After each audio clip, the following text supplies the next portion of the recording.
पूर्व दिशा का वास्तु। आज हम बात कर रहे हैं पूर्व दिशा के वास्तु में। आखिर ऐसा क्या है कि पूर्व दिशा को बहुत इम्पोर्टेंस दी जाती है।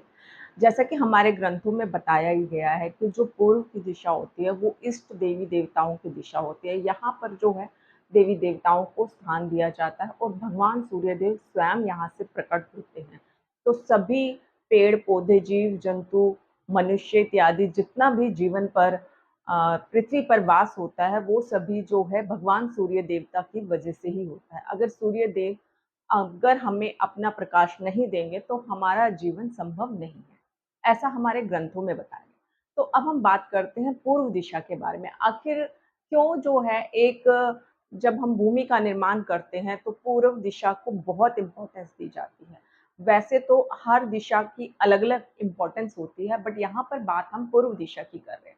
जब कोई मकान बनाया जाता है, कोई घर या कोई बंगलो बनाया जाता है, तो ध्यान देते हैं कि उसकी एंट्री किस साइड की है।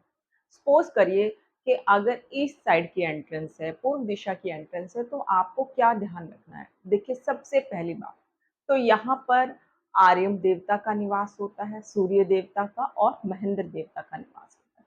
अब इनका जो है काम अलग-अलग होता है। बट सबसे इम्पोर्टेंस क्या होता है यहाँ पे ये देखना है कि आप किस बिज़नेस से, किस फ़ील्ड से कोरिलेट करते हैं और आपको कितना बेनिफ़िट उस जगह से मिल सकता है।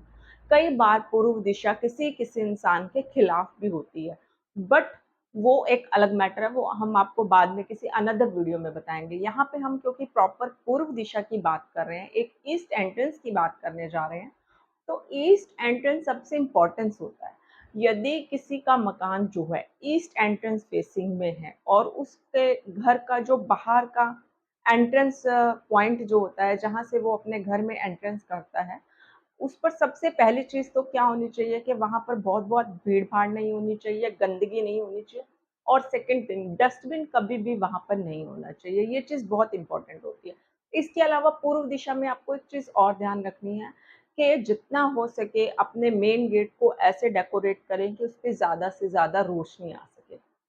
अब देखिए, अगर आपको पूर्व दिशा का कंप्लीट बेनिफिट लेना है और आप चाहते हैं कि आपको ज़्यादा बेनिफिट मिले, तो सबसे ज़्यादा बेनिफिट्स किन लोगों को होता है? देखिए, एक पॉलिटिशियंस जो है अपनी लाइफ में इस चीज़ का बहुत बेनिफिट उठा सकता है अगर वो E4 नंबर से एंट्रेंस करता है। ये एक ऐसा पॉइंट है कि जहाँ पर उसे लाइफ में स्कोप बहुत ज़्यादा मिलती है।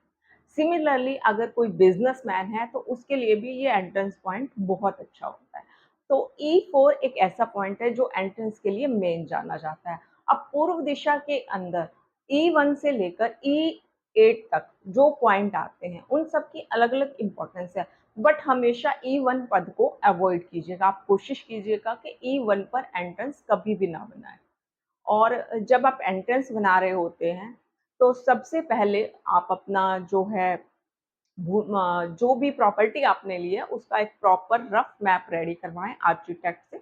उसके बाद ही उस पर जो है आप एंट्रेंस के लिए काम करें। सेकंड थिंग आपको क्या करनी है कि जब आप पूर्व दिशा की बात कर रहे हैं, तो आपको नोटिस करना है क्योंकि ये भगवान सूर्य देवता की दिशा होती है, तो आपको ध्यान रखना है कि यहाँ पर रोशनी बहुत अच्छी हो और किसी भी तरह से यहाँ पर अंधेरा नहीं होना चाहिए और मेन गेट को साफ-सुथरा रखना है। तो ये है